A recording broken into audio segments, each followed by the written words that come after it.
few things today. Anti-Semitism, number two, gold in Israel, Saudi Arabia. We have to get to these three for sure. We might get to more. Babylon, global tyranny, but I got to get the first three for sure. Let's start out with anti-Semitism, and I really want to get to this Saudi Arabia and gold in Israel. But here we go. Jerusalem Post, Benjamin Netanyahu, Nasrallah, Middle East will not rest until cancerous Israel is removed. This is the one of the leaders there, the head of one of the movements there in Iran. Middle East will not rest until cancerous Israel is removed. There you go. There's your anti-Semitism. Yeah, and how is Israel supposed to negotiate? You know, the world community says Israel needs to come to the table and negotiate. I mean, how exactly do you do that with people that look at you as a cancerous tumor? Right. And that quote's very interesting because that unveils the true motive. The true motive is not the two-state solution. You know, it's not just we're going to be happy with Gaza and Judea and Samaria and half of Jerusalem or whatever it is, the world community, however it is they want to divide it up. I mean, anybody that thinks like that is just foolish. The whole agenda is to get rid of Israel. And that's what they mean by peace in the Middle East. And so consequently, you hear this expression a lot today, Brandon. I've even heard commentators on political cable using it. They use the expression from the river to the sea, the land of Palestine shall be free. And just look at where the river is, it's the Jordan, and look at where the sea is, that's the Mediterranean, and everything in between. They don't want a Jewish presence there at all. And so the whole agenda is to just get rid of the Jewish people out of the land of Israel, which they falsely call Palestine.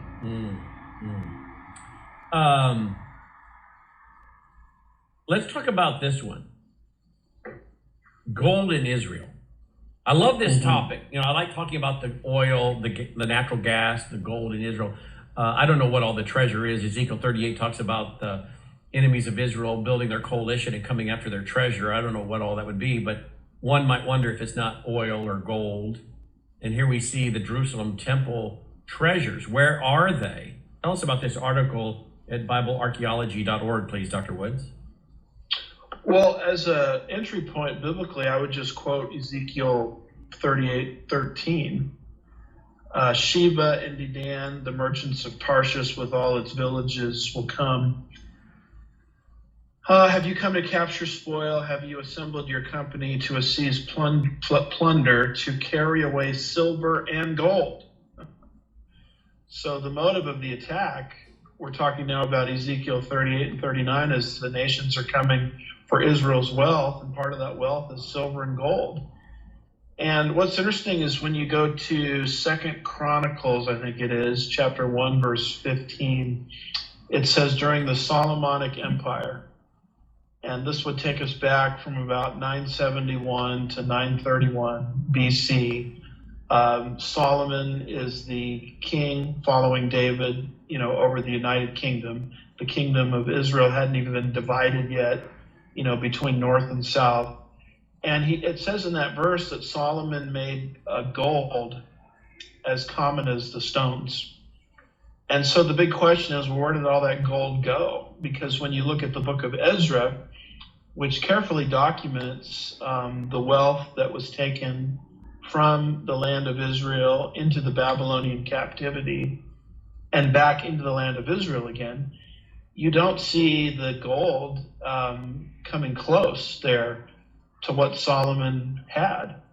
So the question is, well, where did it go? And conjecture is, well, the Israelis buried it so Nebuchadnezzar wouldn't get his hands on it. And in fact, they buried it so well that subsequent generations have had a difficult time tracking it down. And so we think that we are on the precipice of perhaps a major gold discovery in the land of Israel, which lines up perfectly with Ezekiel chapter 38, verse 13, which indicates that the nations in the Gog-Magog invasion are coming into the land of Israel for their wealth, specifically their gold. And that's why anything in the news, you know, related to potential gold discoveries in Israel is prophetically significant. And that's why I found this article And keep in mind, this is biblicalarchaeology.org. This is not a fly-by-night group at all. A lot of this comes from a paper that was published in Biblical Archaeology Review, and basically it deals with a scholar. And they've discovered a document. The title of the document is the Treatise of the Vessels.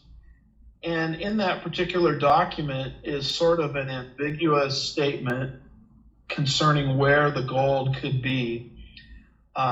It talks here about how it could be hidden, and it names a place where it could be hidden. Here's what the document actually says. I'm going to have to expand this just a little bit on my phone so I can read it correctly.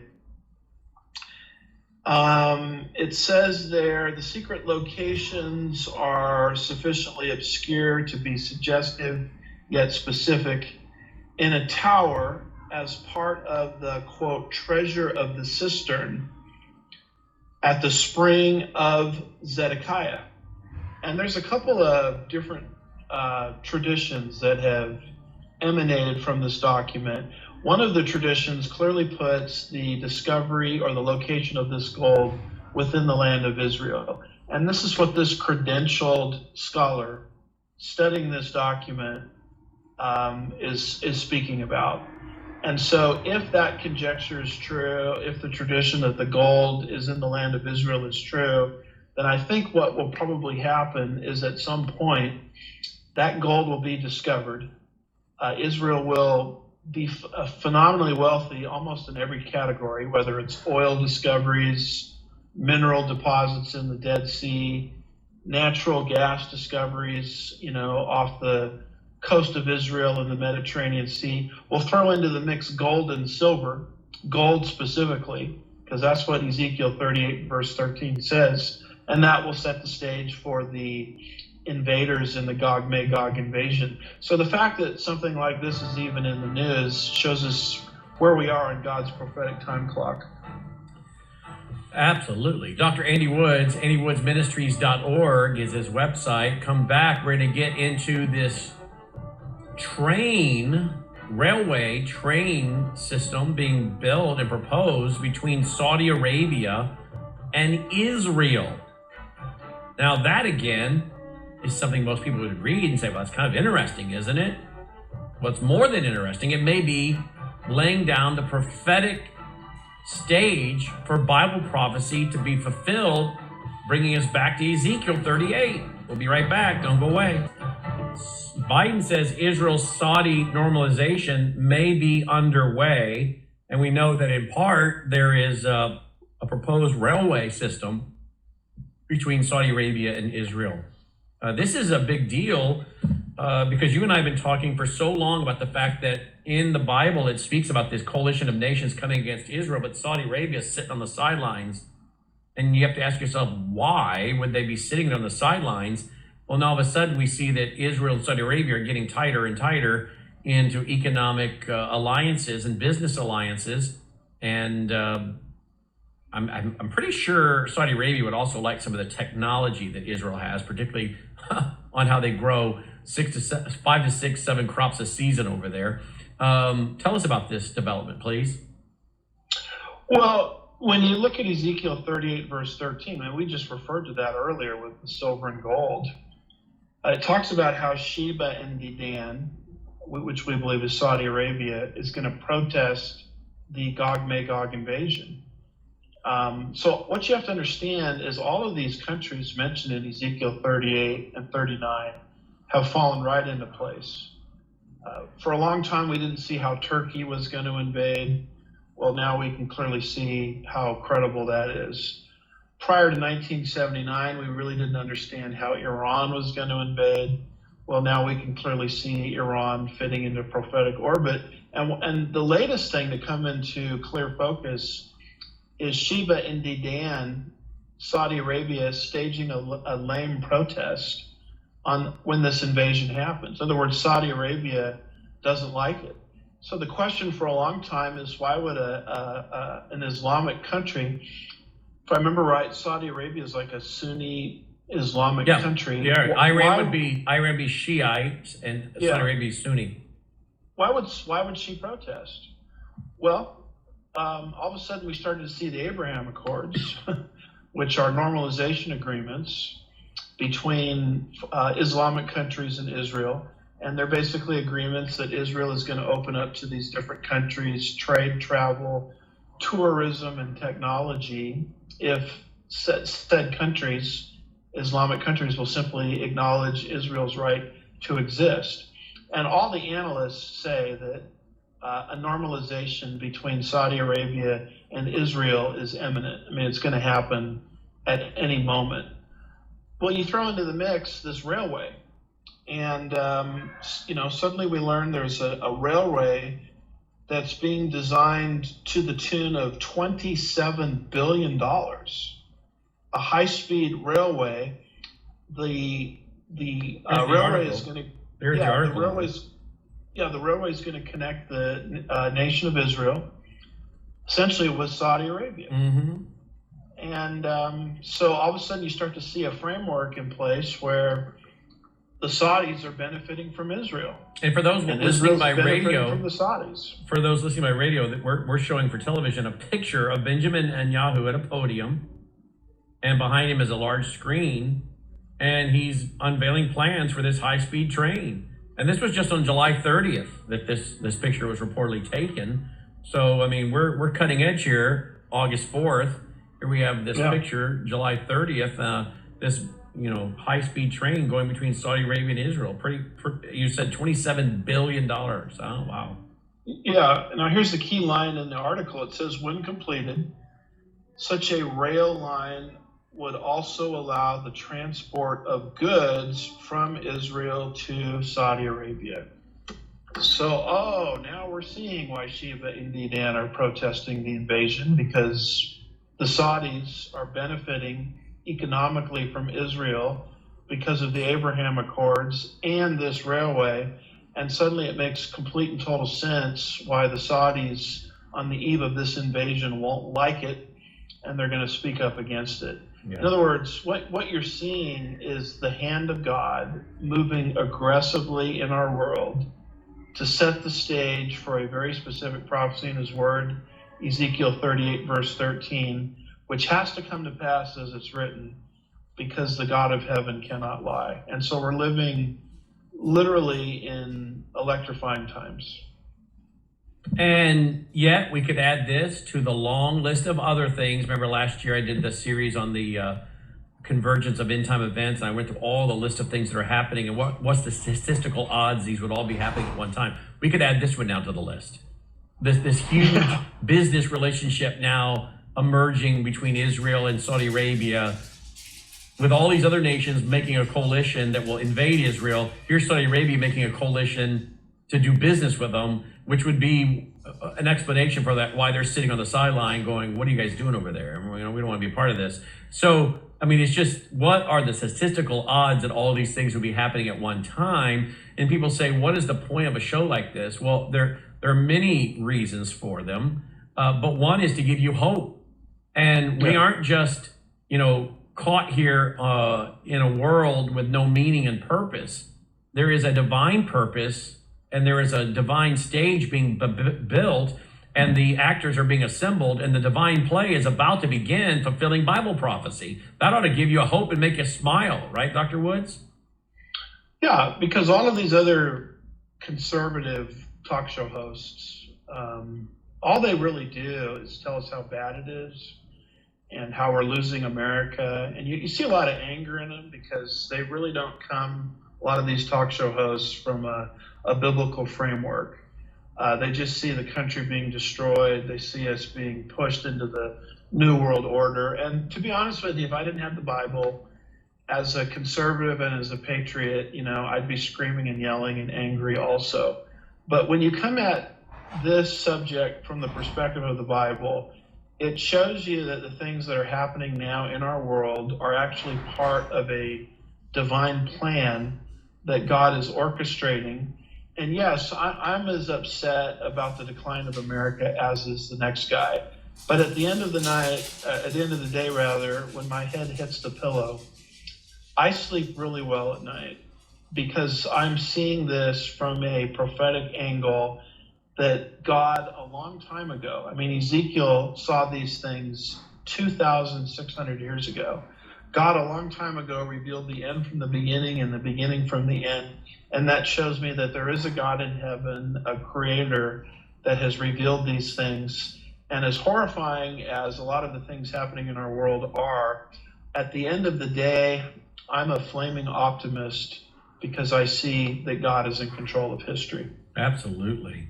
Let's go on to another one. Here it is. Israeli company signs deal with Saudi firm on renewable energy. So we're going to have a transportation deal, $27 billion train, high-speed train between the two countries. Now we've got an energy deal, renewable energy deal. Yeah, this is just more evidence of this growing economic relationship between the Saudis and Israel. And just watch, keep your eye on verse 13, folks out there, because that's in play right now. Both the silver and gold issue and the Sheba and Dedan issue. And we've seen the same pattern with Persia. Iran, nobody second guesses how that scenario could happen. We've seen the same issue related to the four nations that are mentioned in Ezekiel 38 concerning Turkey. Everybody used to scratch their head and said, well, how could Turkey invade Israel? Nobody second guesses that anymore. And we're to the point now where a very specific, minute verse 13, Sheba and Dedan, Saudi Arabia, protesting. We now have a scenario on the table where a protest from Sheba and Dedan is completely and totally credible, whereas a few years back it seemed far-fetched. Yeah. Let's see if we got anything else here. Let's go to Babylon. You and I love to talk about Babylon because you and I mean, there's a few others, but there are not a lot of people that believe that Babylon will be the center of that global new world order. You believe it, I believe it, because we take the Bible literally where it's meant to be taken literally. And we believe, to the criticism of others, they want to tell you New York or whatnot, London. We're holding to the fact when the Bible says Babylon, 58 miles south of Baghdad, will be the headquarters of Satan and his global kingdom. We believe it. And we keep showing every time we get the chance that this area is going and growing. And now we got the fall port being built to the tune of how much was that? That was a few $1 trillion for that. It's supposed to be done by this year, operational next year, I think. And so, or is it done next year, operational 2025? But it's coming fast. Well, now we have this story. Iraq's flourishing tourism sector unveils cultural treasures and beauty in pictures. Tell me about this, please. Yeah, that right arrow there, if you click on it, it takes you through a set of pictures where tourists, look at that there. There's where tourists are able to go. That's the part of Babylon that Saddam Hussein rebuilt. These are just tourists from all over the world. It's like a flourishing industry now in that area. Can go to Babylon, vacation there. Look at that. That's the headquarters, or that's the area that Saddam Hussein, I think, sought to rebuild. And so the fact that tourists are flocking to this part of the world shows you that a rebuilt Babylon in the last days, again, is also a credible scenario. Now, let me throw this little nuance in. I got this from Philip Goodman, and I thought it was very insightful. He said Washington, D.C. is not necessarily the biggest city, in the United States of America. In fact, Washington, D.C. is sort of small in comparison to a lot of our other mega cities, metropolises, etc. What makes Washington, D.C. a big deal is that's where our nation's leadership is. And so Babylon doesn't necessarily have to become the biggest city on planet Earth. It just has to be in existence and functioning, but it will become extremely prominent, just like Washington, D.C. has, the moment the Antichrist sets up shop there.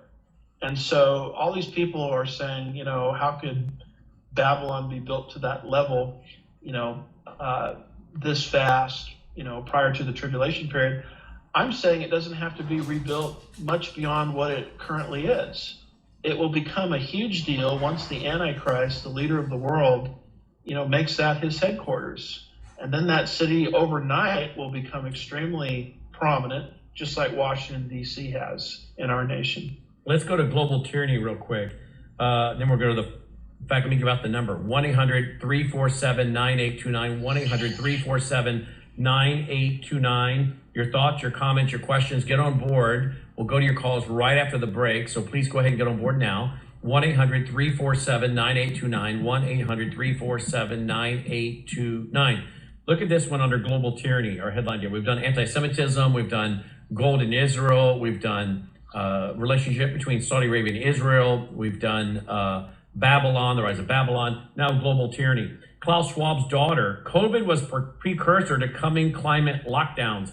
I noticed some of the, fact check sites are claiming that this is false, but it's not false. She was actually promoting it. And we have the heads of some energy associations saying, we're very concerned Biden will use the power he got under COVID to lock down the country with climate change lockdowns, and they'll start doing rolling blackouts and say this is how they have to save the country. Comment on that. Let's go to that clip real quick of Klaus Schwab's daughter, which some of the fact checkers are saying it's not true. Well, here she is in her own words. The economy. Wait a minute, did we just lose that clip? Let's start from the beginning. Here we go. This crisis has shown us that, first of all, things can shift very rapidly when we put our minds to it and when we feel the immediate emergency to our livelihoods. And second, that clearly the system, you mentioned it earlier, that we had before is not sustainable. So I see it as a tremendous opportunity to really to have this great reset and to use this huge flows, of money, to use the increased levers that policymakers have today in a way that was not possible before, to create a change that is not incremental, but that we can look back and we can say this is the moment where we really started to position, nature at the core of the economy. All right. She doesn't really talk about lockdowns there, so we got to try to climate change lockdown. So let's see if we can find that clip in this article, because that was the whole gist of trying to play these articles. Do you know where that clip is? Let's see where else I could find it. Let's see here. She says this is okay. No, go ahead. I'm sorry. She says COVID was, quote, a tremendous opportunity to test how the public would comply with authoritarian measures. And then it goes on and it says the WEF's promotion of, quote, climate crisis. Okay. So she's connecting climate crisis and also you heard the key word there, sustainability. That's clear verbiage, for the alleged climate crisis. Basically what she's saying is the COVID lockdowns was just sort of a dress rehearsal. And what's happened, and this is a 2020 video that was unearthed.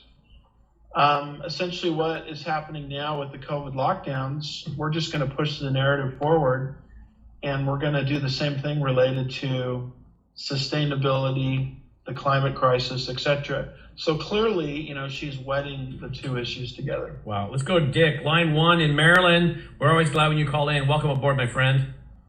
Yes, thank you very much. Listen, I know something's happening in New York on the 18th and 19th of September at the UN meeting, and it has to do with signing an agreement to expedite sustainable development. It's a 7-year covenant, and I'm going to guess Israel will sign it. So my question is, biblically, is there a 7-year covenant that's part of the end times that could actually start as early as when Israel signs this covenant in September?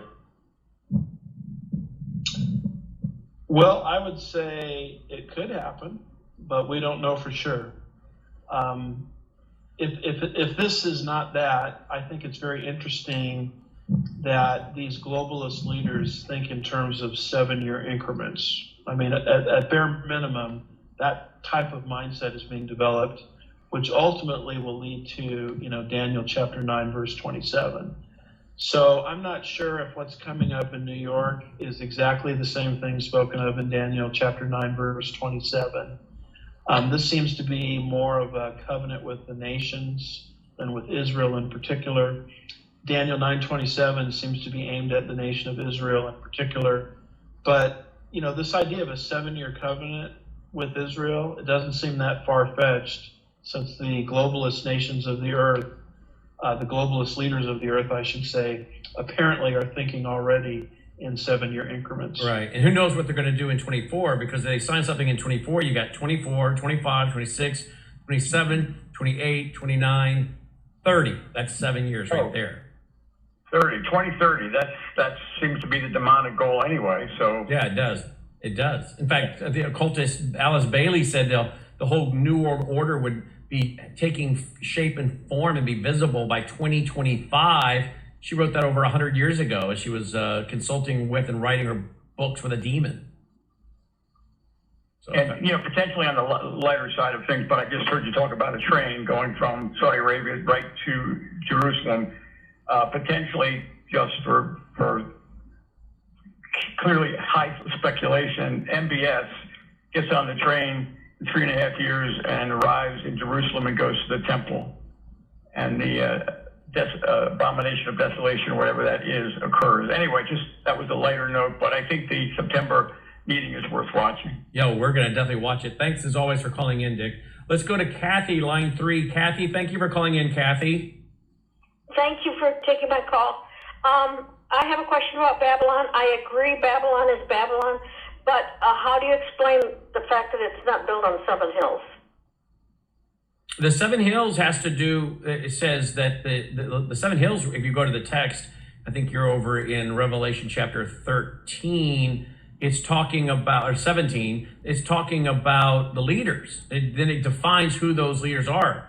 The 7 hills are 7 kings. It lays them out, correct, Dr. Woods? Yeah, you take the Bible literally unless the Bible itself says something And I as do. a figure of speech.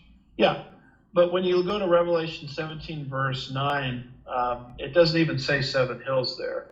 It says 7 mountains. And then it says these 7 mountains are 7 kings or kingdoms. These would represent kingdoms that were anti-Semitic throughout biblical history that are now sort of amalgamated into the beast system. They would be Egypt, Assyria, Babylon, Medo-Persia, Greece, ancient Rome, and revived Rome.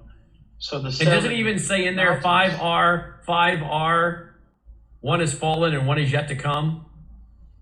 Yeah. So you're saying Yeah, the hills are the leaders rather than actual hills? Or the kingdoms. Correct. Leaders of the kingdoms. Okay. So they're not, and the text doesn't even say hills, it says mountains. Well, mountains, whatever. And so, but five were, one is, and one is yet to come. So at the time John the Revelator was writing, the one that was at the time was Rome. Five have fallen, one is, and one is yet to come. He just laid out the 5 that had fallen. Rome was at the time he was writing, now it's fallen, and one is yet to come, and that's the kingdom of Antichrist, which many believe will be a Eurocentric based system, a part of a revived Roman Empire. Correct, Dr. Woods? Yes, and the reason I bring up the mountains hills distinction is people get very lathered up about 7 hills of Rome. They keep saying 7 hills, 7 hills. Well, there's an entirely different Greek word for hills than mountains. And then beyond that, the text itself, as you move from verse 9 into verse 10 of chapter 17, tells you who these 7 mountains are. They're 7 kings or kingdoms. Dr. Andy Woods, AndyWoodsMinistries.org, our website, worldviewtube.com. Take care.